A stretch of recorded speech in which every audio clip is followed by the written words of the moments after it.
All right, let's go. Number 10. The ox cart the size of a hand. The object is a terracotta cart frame, about as wide as a palm, with a yoke at the front and solid wheels that turn on an axle. Harnessed to it is a humped bull, hand-formed, a little over 5 centimeters tall. Its head made in a mold and attached separately so that it sits twisted to one side. Both pieces came out of the ground at Mohenjo-Daro on the floodplain of the Indus, in what is now Sindh, in a city occupied between roughly 2600 and 1900 BC. They are not unusual. That is the first thing to understand about them. Ernest Mackay, who dug at Mohenjo-Daro and then at Chandhu-Daro in 1935 and 1936, recorded that fragments of cart frames and loose wheels were being brought in by his workmen. On most days, few of the frames could be reassembled. Only 2 came out unbroken. He described them as things that seemed to have been made as easily as they were broken. The rest of the assemblage is stranger than a cart. There are animals, with heads that move, fixed to the body by a cord threaded through the neck. So the head nods when the toy is pulled. There is a small, hollow monkey, modeled with its arms up and its legs drawn in, made to slide down a rope. There are birds that are also whistles. There are terracotta boats. And there is a figurine roughly 5 centimeters long with the body of a bird, the head of a ram, and wheels where its legs should be. The wooden axle it now sits on was added by a museum. The original did not survive. The detail that changes the story is what surrounds these objects, which is almost nothing. The Indus civilization covered a larger area than Egypt and Mesopotamia combined. It built grid-planned cities, standardized bricks, covered drains, and public water systems. It also produced no known monumental art, no royal tombs anyone can identify, and a script of some 400 signs that remains undeciphered after a century of attempts. The largest single category of representational art recovered from Indus sites is terracotta figurines. Around 2,500 have come from Harappa alone, more than half the known corpus. The tradition is older than the cities themselves. Clay figurines from Mergar and Nashiro, in what is now Balochistan, run back well before the Harappan phase, into the 7th millennium BC. By the mature period, nearly 3/4 of the animal figures are cattle, humped zebu bulls and buffaloes, modeled with separately attached eyes and lips. And it is the later ones that are shown yoked to wheeled carts. So, a civilization that left no readable sentence, left tens of thousands of small clay objects, and a substantial fraction of them are things designed to move. That is where the caution has to enter. Sherry Clark, who excavated at Harappa and spent years building a systematic catalog of its figurines, published in 2017 a study arguing that the corpus has usually been read selectively, with categories assigned in advance and context ignored. Most Indus figurines come from fill and rubbish deposits. They are not found clutched in small hands, or arranged in graves, or stored in a room that could be called a nursery. Some almost certainly were playthings. Others carried meanings we have no access to. The word toy is ours, applied from outside to objects whose owners we cannot name. What survives at Mohenjo-Daro is a drainage system, a bath, a great deal of brick, and a bowl the length of a finger with a head that nods when you pull it. The people who made the bowl could write. Everything they wrote is still silent. The cart still rolls. Number 9. The animal that moved on a string. In 1868, excavation in the rock shelter of Logari-Bassa in the Vezere Valley of the Dordogne produced a disc of bone 31 millimeters across. It had been cut from the flat blade of a shoulder bone, ground round, and pierced through the middle. It was published 4 years later and then filed, along with dozens of comparable objects from other Magdalenian sites. Under the heading of pendants and buttons, both faces carry an engraving of the same animal, a chamus. On one side it stands, legs beneath it, On the other, it lies collapsed, legs folded, head down. Objects of this kind have a name in the literature. They are called rondelles. They are concentrated in the late Magdalenian of northwestern Europe, and they are almost always cut from the flat blade of the shoulder bone of a horse or a deer. The perforation through the center is usually 2 or 3 millimeters across. Anne Sievking surveyed the decorated examples for the British Museum in 1971 and catalogued them as ornaments. A number have been recovered from burials, and some of those burials are children's. For more than a century, that was treated as decoration on 2 sides of an ornament. The reassessment came in 2012 when Marc Azema, a specialist in cave art at Toulouse, and the artist Florent Rivère published an argument in Antiquity that the object was not an ornament at all. Thread a cord through the central hole. Twist it. Pull. The disc spins fast enough that the eye cannot separate the 2 faces, and the standing animal and the fallen animal become one image. An animal in the act of dropping. The device has a name. It is a thaumatrope, and it was sold as a parlor toy in London in the 1820s, usually as a bird and a cage that combine when the card is spun. The claim being made about the disc from Laugerie Basset is that the same principle was in use roughly 15,000 years earlier. The mechanism was tested directly in 2019. A team at the University of York, led by Andy Needham and Amy Little, cut replica discs from real scapula, engraved a chamois on one and a young bison on the other, darkened the lines with charcoal from a wood fire, and strung them on twisted grass cord for the illusion to hold. Each face has to be hidden for less than about a quarter of a second. The replicas averaged 4.5 rotations per second, which puts each face out of sight for roughly 220 milliseconds. It works. The same experiments also showed the discs functioning perfectly well as spindle whorls for spinning wool. That last result is the honest complication. Nothing about the object forces one answer. A disc with a hole in it can be hung, spun, worn, or used to weight a thread. The wider case rests on something the discs cannot supply alone. Azema's larger argument is that Paleolithic artists were already representing motion by superimposition, drawing the same animal in successive positions on top of itself. A bison with 8 legs on a wall in Chauvet Cave. A horse at La Marche drawn through a sequence of head movements. A running lion engraved along a rib from La Vache, in a sequence of postures that reads as one animal in stride. In that context, a small spinning disc carrying an animal in 2 states stops looking like a coincidence and starts looking like a technique. What cannot be recovered is the cord. The bone survived because bone survives. Sinew and plant fiber do not. Somewhere in the sediment of a rock shelter in the Dordogne, there is the exact evidence that would settle this, and it rotted 15,000 years ago. Number 8. The handles that were not handles. Between 1931 and 1938, a Danish expedition under Harald Ingholt excavated the Great Mound at Hama, on the Orontes in western Syria. Around 5,000 artifacts from the Bronze Age levels went back to Copenhagen and into the storerooms of the National Museum of Denmark, where a large part of the collection sat largely unpublished for decades. Among them was a set of small ceramic pieces, each a short stub of fired clay, catalogued as fragments of vessel handles. There is nothing remarkable about broken handles on an excavation. They were logged and shelved and stayed shelved for about 90 years. The Hama material had been left in that condition for a specific reason. Harald Ingholt and, after him, Einar Fugman published preliminary accounts between the 1930s and the 1950s. And then the Bronze Age corpus was largely set aside, a systematic re-examination of the whole collection, artifact by artifact against the surviving field documentation, only began in 2015.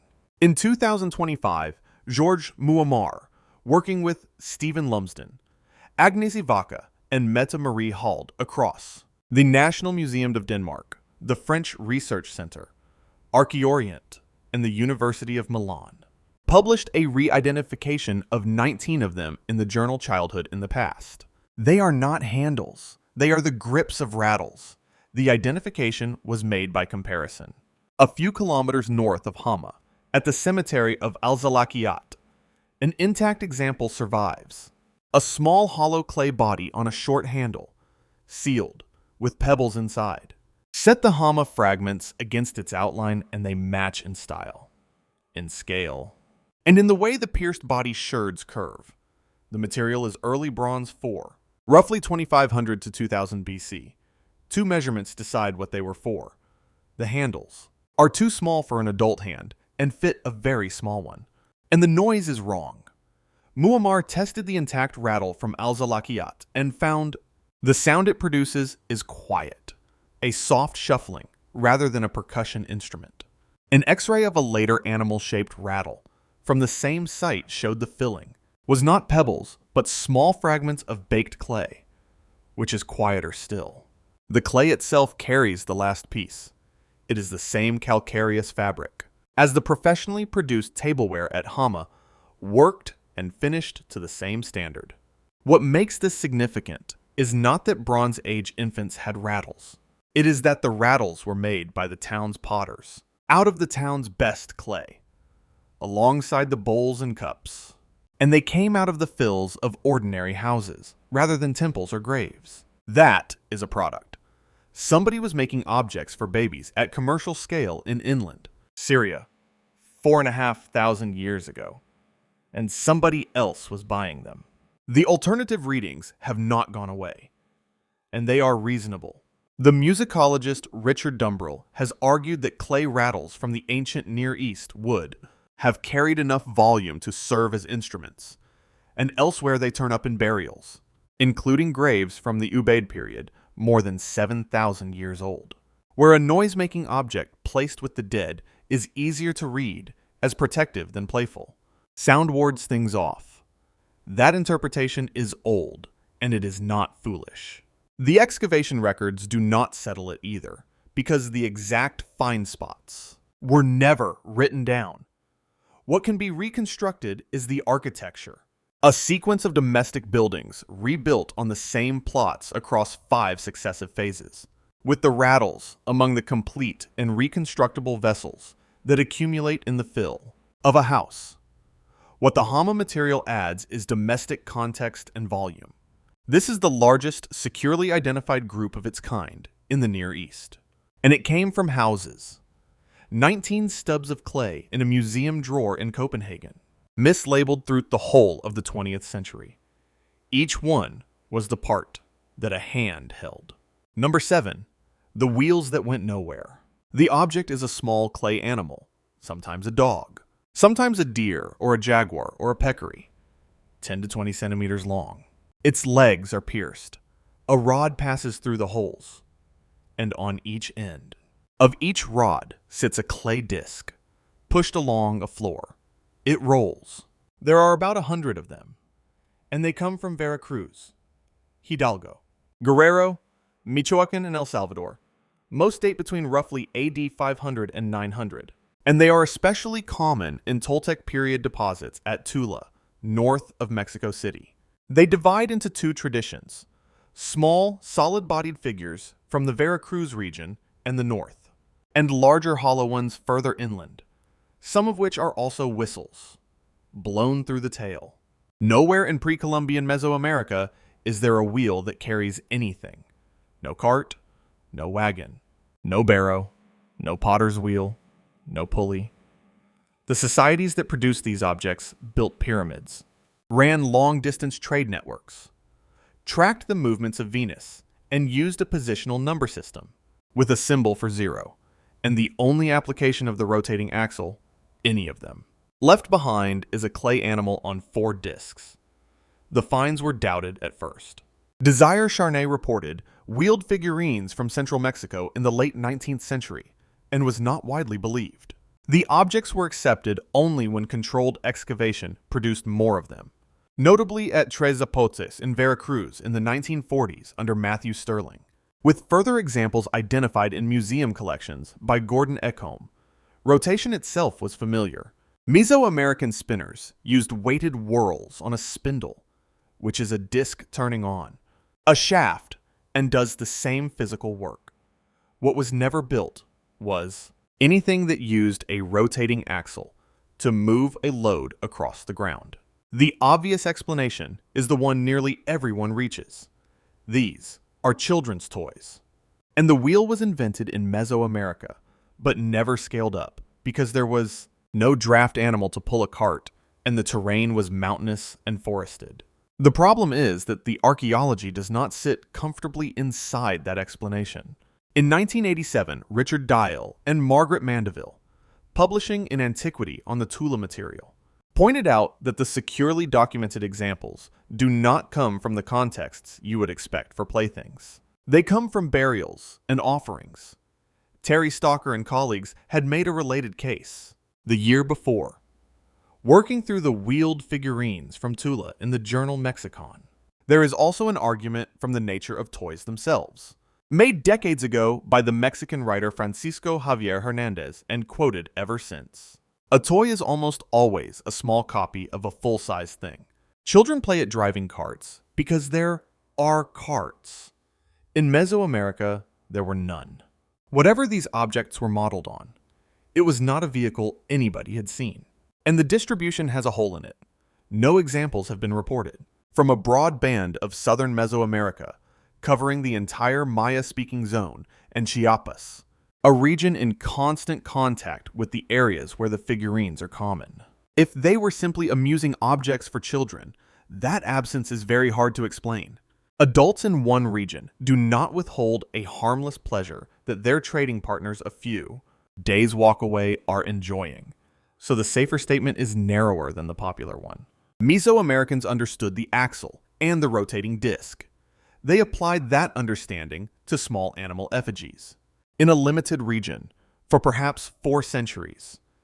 Whether those effigies were handled by children, placed with the dead, or both, is not settled. Then the tradition ends. No wheeled figurine is known after about AD 900. By the time Spanish ships reached the coast 600 years later, nobody was making them and nobody described them. Which means the one group of people who could have explained what they were for had already stopped existing as a group of people who knew. The animals are in cases now, wheels intact, on museum shelves from Mexico City to New York. They still roll. There is no floor left to roll them on. Number 6, the astragalus. Every sheep and every goat has 2 of them. The astragalus sits in the ankle, between the shin and the heel, and it is a small, dense block of bone, about the size of a walnut, with 4 broad faces and 2 narrow ones. Skeletally, it is unremarkable. Mechanically, it has one useful property. Thrown on the ground, it settles on one of 4 sides and stays there. In archaeological deposits across Eurasia, these bones behave in a way that food waste does not. They arrive in concentrations, sometimes in the hundreds. They are worn smooth in patterns that handling produces and butchery does not. And they have been modified, ground flat on one face, drilled through, polished, colored, and in many cases hollowed and filled with lead. At Olus Hoyuk in north-central Anatolia, excavations recovered 590 worked knucklebones spanning 6 occupation phases, from the Hittite period to the medieval, with almost 3/4 coming from Iron Age levels around a temple. At Tel Beersheba, 694 came out of a single stratum. In the Iberian cemetery of El Poblado in Murcia, 549 were recovered from 27 of the 158 excavated tombs, almost all from sheep, burnt on the pyre with the body, in the graves of men and women alike. The most complete picture comes from Marisha, in the Judean lowlands of southern Israel, a Hellenistic city of the 4th to 2nd centuries BC honeycombed with cut chambers beneath its streets. In 2022, Lee Perry Gall, Adi Ehrlich, Avner Ecker, and Ian Stern published an analysis of more than 600 astragali from those chambers in the journal Levant. The modifications there are systematic. Sides shaved down, holes drilled, cavities packed with lead, which shifts the center of mass and changes the odds of how the bone falls. Dozens carry Greek inscriptions. Some are engraved with the names of gods with obvious relevance to what a person might want. Aphrodite, Eros, Hera, Hermes, Nike. Others carry single words that read as instructions or calls within a game. And the distribution inside the city is not random. The chamber with the highest concentration of inscribed bones is the one containing an altar. Elsewhere, they occur singly and in small groups in ordinary domestic rooms. The same object, in the same city, in the same century, is a gaming piece in a house and a divination instrument beside an altar. This is the difficulty in the purest form the archaeology of play ever produces. There is no chemistry, no wear pattern, and no isotope that separates a child. Throwing bones for fun from an adult. Throwing bones to ask a question. The bone does not record intention, nor is gaming the only competing reading. The team working on the Mercia cemetery concluded that unworked astragali may equally have marked ownership of flocks, or served in exchange, which would make a pile of them in a tomb a statement about herds rather than about play. Worked ones are a different matter, and the working is usually what decides the case. The rules survive in fragments. The Greek game called astragalismos was played with 4 bones, each of the 4 landing faces carrying a different value. And surviving examples have lead studs set into them to mark those values. A separate game, pentalitha, used 5, thrown up together and caught on the back of the hand. Sometimes the context speaks anyway. At Ebla, in Syria, a Middle Bronze Age child was buried with roughly 150 knucklebones in a faience vessel. That 5-bone game did not stop. It traveled, and it survived. And in English-speaking countries, it acquired a long list of local names, including dibs, hucklebones, dabblers, 5 stones and jacks. Played now with metal or plastic pieces by children who have never seen a sheep's ankle. Sets of the bones themselves occur regularly in Greek graves of the 5th and 4th centuries BC. And terracottas from the same world show players crouched over them. It is one of the very few things on this list that never had to be reconstructed, because it never stopped being played. Number 5. Raufignac. The cave is in the Périgord Noir, north of Les Étiolles, and it is enormous. More than 8 kilometers of galleries run back under the plateau on several levels, and visitors are carried into it on a small electric railway. Because walking the distance takes too long, it is known as the Cave of 100 Mammoths, after the animals engraved and drawn along its walls around 13,000 years ago. The mammoths are not the subject here. What matters is the ceiling. Large areas of Raufignac are coated in moon milk, a soft white paste of calcite, crystals that sits on the limestone like wet plaster and stays soft. Drag a fingertip through it and it leaves a line. Thousands of such lines cover walls and ceilings across the cave, running in loops, meanders, and parallel sets. They are called finger flutings, and they are among the least explicable marks in Paleolithic art. They form no images. They are not signatures. They cover surfaces in some chambers almost completely. The question of who made them was opened by Kevin Sharp and Leslie Van Gelder, who approached it through the hand rather than the meaning. Sharp had begun on flutings decades earlier and a hemisphere away, in Cunalda Cave on the Nullarbor Plain in Australia, where the same kind of marks cover the walls of a shaft used as a flint source.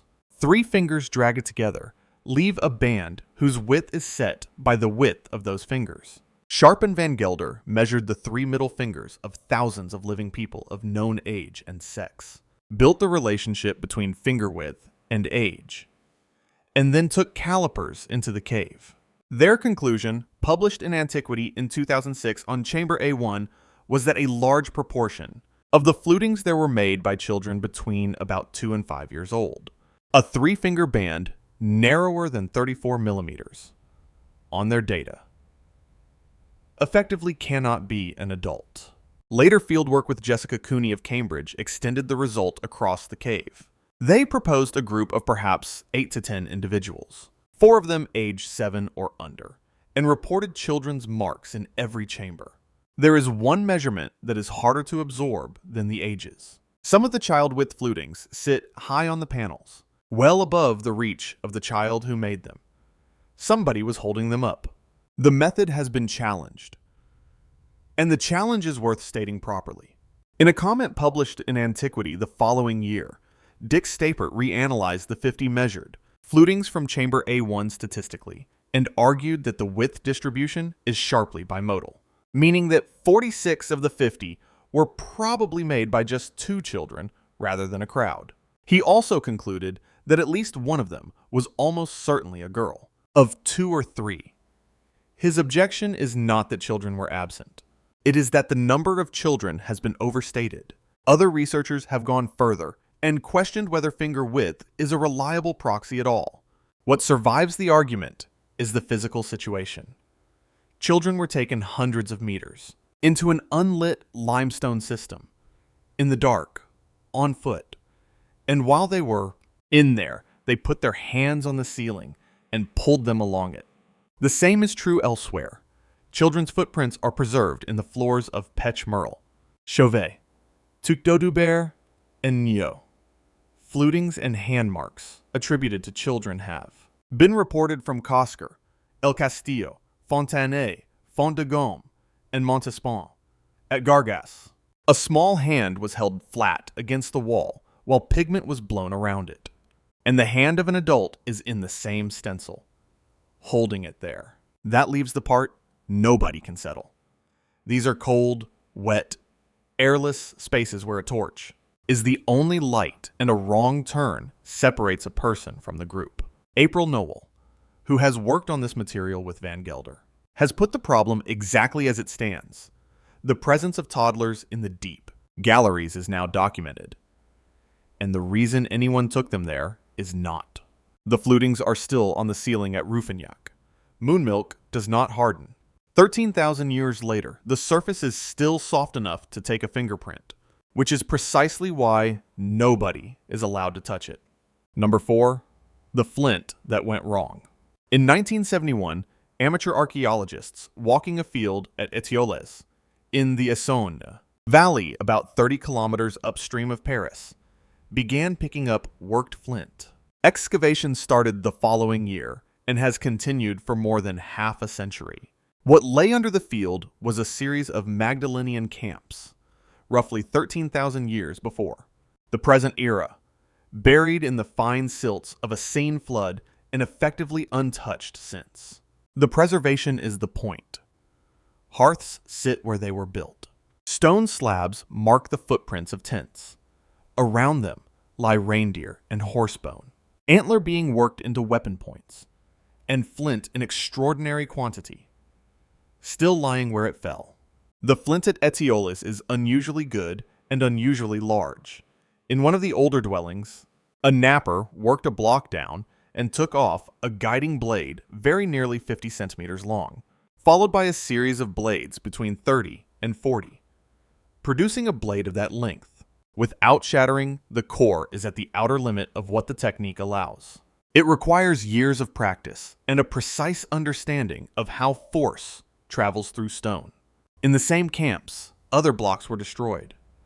The work that made sense of this was done by Nicole Pigeot, whose analysis of the dwelling, designated U5, was published as a doctoral thesis and then as a supplement to Gallia Préhistoire in 1987, with an English summary in the Archaeological Review from Cambridge 3 years later. Her method was refitting. Every flake struck from a nodule can, in principle, be found again and glued back into place, reassembling the original stone.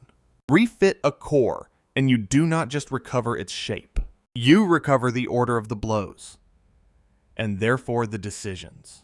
What the refits from the peripheral areas showed was a specific kind of failure. Striking platforms prepared at the wrong angle, blows landing too far in, so The fracture hinges and terminates instead of running the length of the block. Corrections attempted and compounding the problem. Nodules abandoned early with most of their volume unused.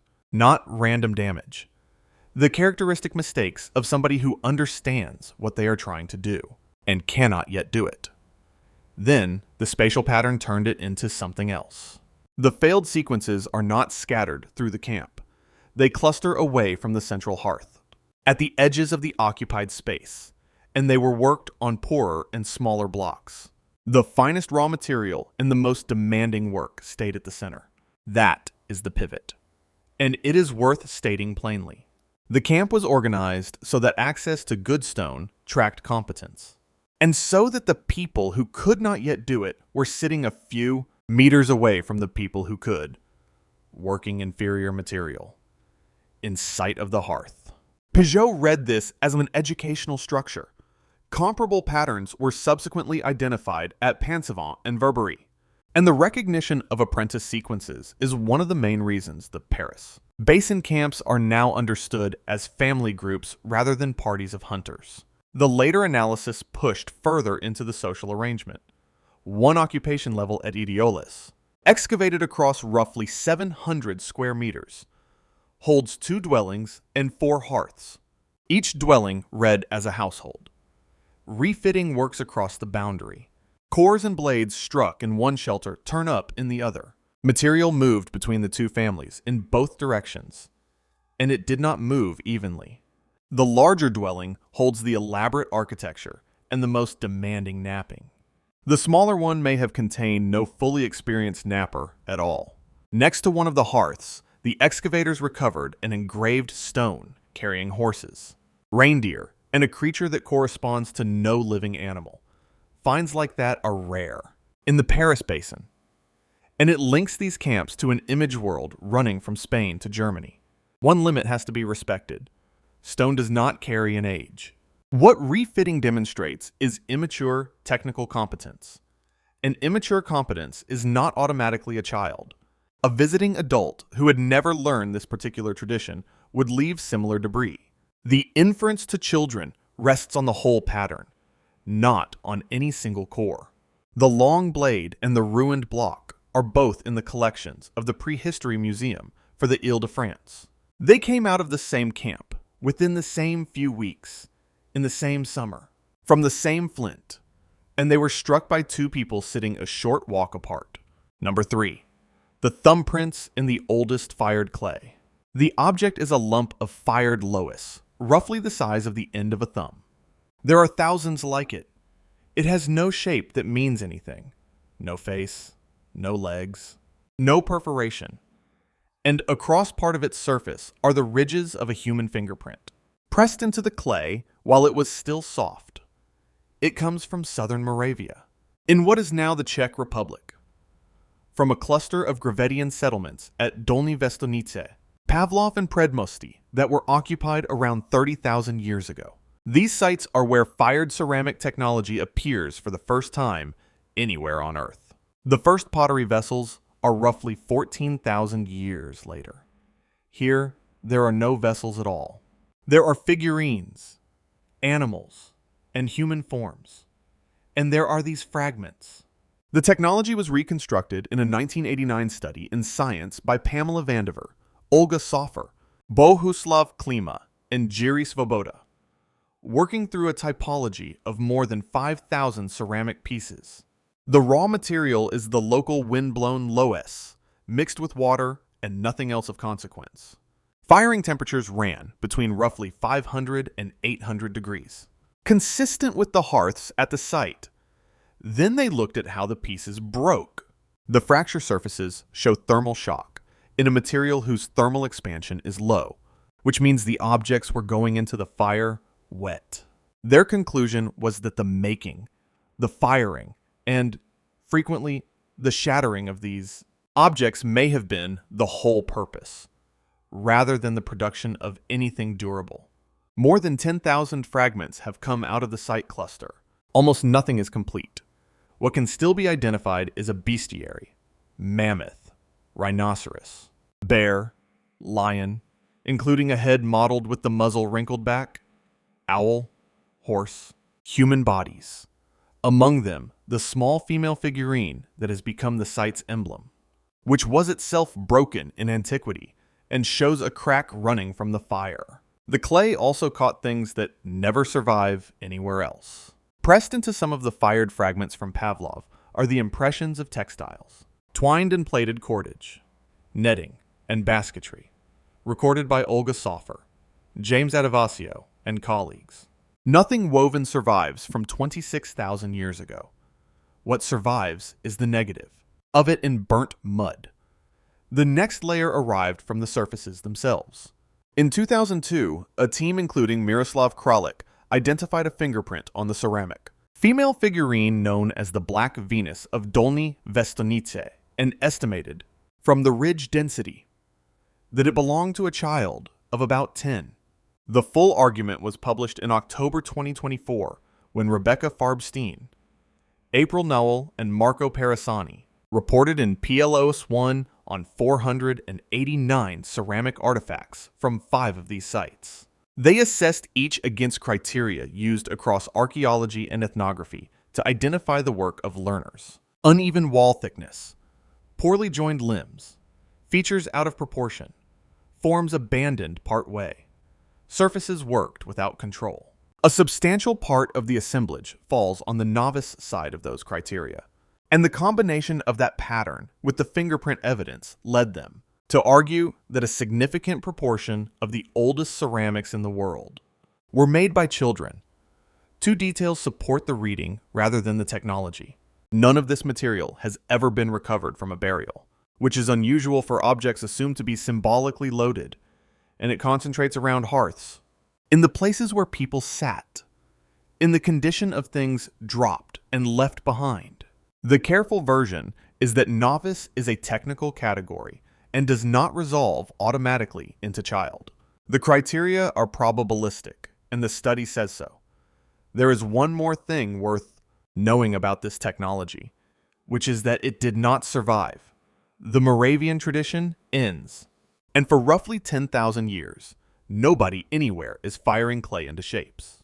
Then it appears again, from nothing, at Vela Spila on the Croatian island of Korčula, where Rebecca Farbstein and colleagues published a small assemblage of ceramic figurines in 2012 and read them because of the gap as an independent second invention.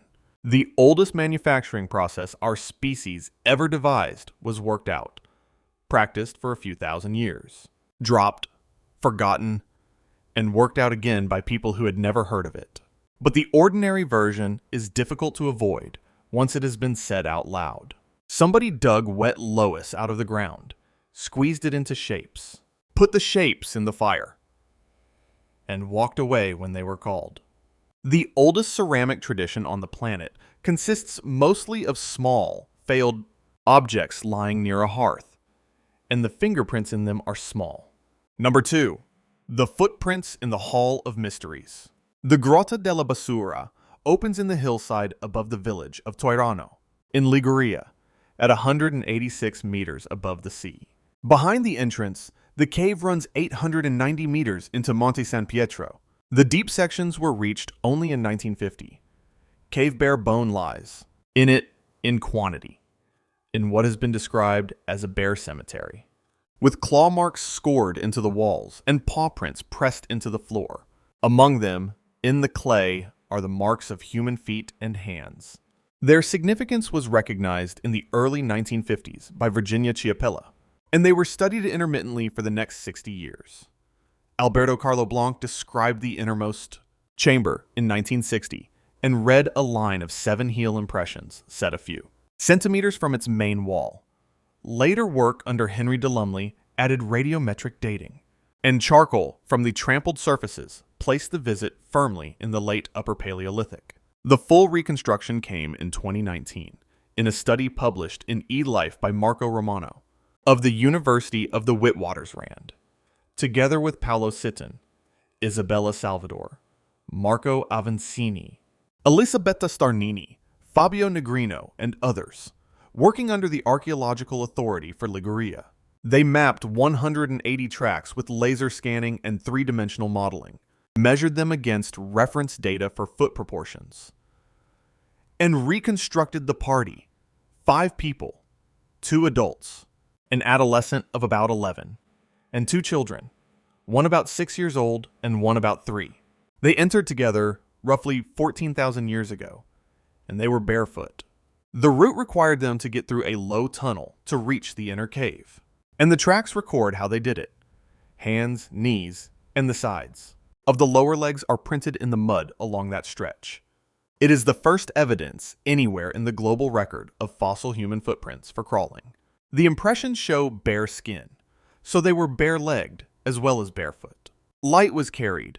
Archaeobotanical analysis identified bundles of Scots pine twigs, deliberately dried, used as portable torches. And there are black smears on the walls where a burning bundle was rubbed against the rock to knock off the char and revive the flame. Experimental work with reconstructed torches suggests 2 burning bundles were enough to move a group of 5 through the passages. They were not the only things moving through the passages. Bear tracks crossed the human ones, in places overprinting and deforming them, and the prints of a canid run along the upper corridor. The innermost chamber is called the Sala dei Misteri, the Hall of Mysteries, and what is in it is the reason for the name. Finger flutings drawn into the clay of the floor. Finger flutings on a stalagmite coated in clay. Handprints deliberately blackened with charcoal and pressed against the wall. And clay pellets gathered from the floor and thrown at the rock face, where they stuck. Every published interpretation of that chamber for the last 70 years has been some version of ritual. Initiation, a rite of passage, a ceremony conducted in the deepest accessible space. That reading may well be right, and the 2019 team separated the handprints into those that look incidental to moving through the cave and those that look deliberate. But it has to be set against a problem that has only recently been stated clearly in the discipline. In 2018, Michelle Langley and Marani Litster published a paper in Current Anthropology whose title is The Whole Argument. Is it ritual, or is it children? Drawing on ethnographic accounts of recent hunter-gatherer societies, they showed that the physical residues of children's play and of adult ritual overlap almost completely. Both produce miniatures. Both produce deliberate arrangements of unremarkable objects. Both happen away from the center of a settlement, at its edges and in its unused spaces. And archaeology has, as a matter of habit, defaulted to ritual. Nothing available at Toronto decides between them. There is no way to determine who threw the clay.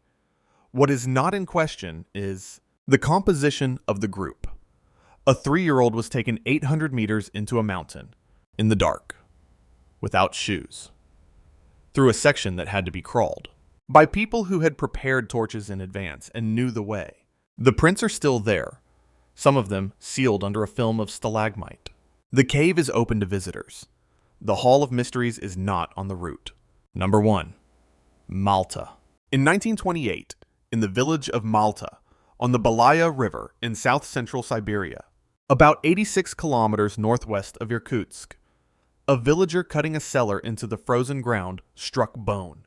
Mikhail Gerasimov, then a young archaeologist and later famous across the world for reconstructing faces from skulls, began excavating that year and returned to the site on and off for the next 3 decades. What he uncovered was a settlement of at least 15 semi-subterranean dwellings, framed with large mammal bone and shed reindeer antler and roofed with hide, spread across roughly 1,400 square meters of a river terrace.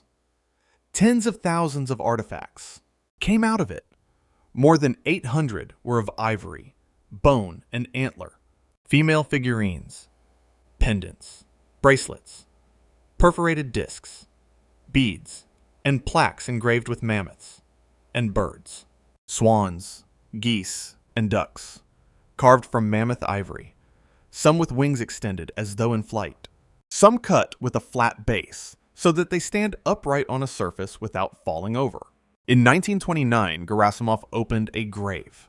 It was a slab-lined pit, its floor covered in red ochre, and it held a child of 3 or 4 years old, together with the remains of a second and much younger individual. Around the older child's neck were about 120 bone beads. On the head, fragments of a diadem of mammoth ivory. With the body lay a large oval pendant, a bracelet, a round bone plaque incised with a zigzag, a flint knife, and the carved bird.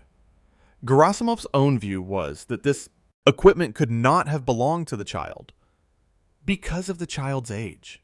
That judgment has structured how the grave was read for most of a century. The ornaments were understood as statements about the family, or about lineage, or about status inherited rather than earned.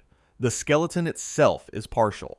Parts of the cranium, the jaws, some bones of the body. The second individual is represented only by teeth. Both sets of incisors are slightly shovel-shaped, a trait common in Siberia and in the Americas.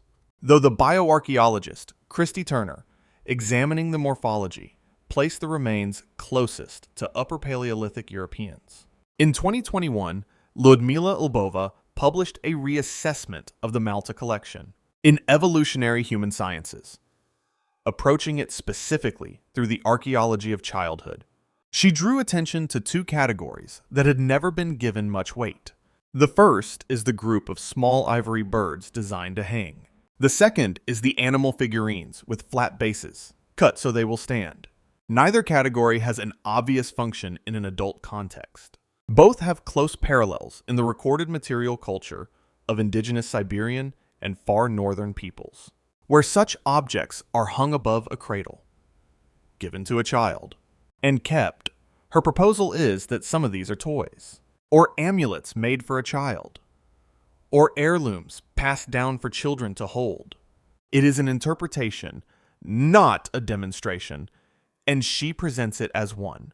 24,000 years of Siberian winter do not preserve the difference between a charm and a plaything. The same study makes a further argument about the human figurines. Malta produced a series of small ivory bodies, and Lbova reads several of them as depicting particular stages of growth rather than a single generic adult form, proportions consistent with infancy, and with the changes of adolescence, rendered with clothing and ornament. If that reading holds, the people at Malta were not only carving women, they were carving children, and distinguishing between them by age.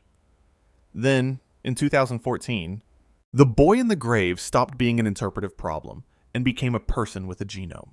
Manasa Raghavan, Eska Villerslev, and a large international team published in Nature the draft sequence of the older Malta child, cataloged as MA1 and dated to approximately 24,000 years ago. At the time, it was the oldest genome of an anatomically modern human ever reported. His mitochondrial lineage belongs to haplogroup U, which is common among Upper Paleolithic and Mesolithic hunter-gatherers in Europe. His Y chromosome sits at the base of the modern Western Eurasian lineages and close to the root of most Native American ones. Across the rest of the genome, the same pattern holds. He is basal to modern Western Eurasians and closely related to living Native Americans, with no close affinity to East Asians at all. The number that followed reorganized a field.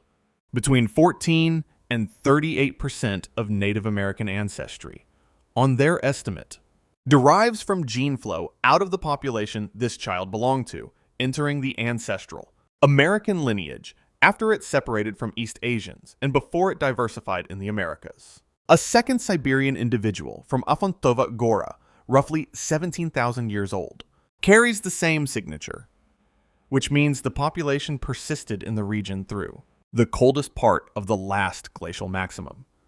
The child himself left no descendants. He was 3 or 4 years old. Set that against everything else in this list. The carts from Mohenjo-Daro are 4,500 years old. The rattles from Hama are the same. The wheeled animals of Veracruz are younger. The footprints at Tuarano are 14,000 years old. The flutings at Rufinyak, 13,000. The flint at Étiolles, 15,000. The spinning disc from Laugerie Basse, about the same. Only the fired clay of Moravia is older than the grave at Malta, and that clay is anonymous. This is a named place, a dated burial, a specific small body, and a sequenced genome. Everything else here is an object that a child may have handled. This is the child. The ivory birds are in the State Hermitage in St. Petersburg, in cases under glass, 24,000 years after they were cut. Some hang. Some stand on their flat bases without support, wings out, exactly as they were made. 2. Nobody can say whether the boy in the ochre-lined grave ever held one, or whether they were placed with him by people who could not think what else to do. What can be said is narrower and stranger than that.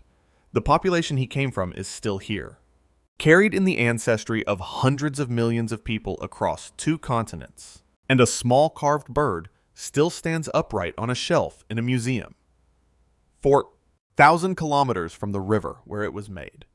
If you want to see more videos like this, click the video on screen now and make sure to subscribe.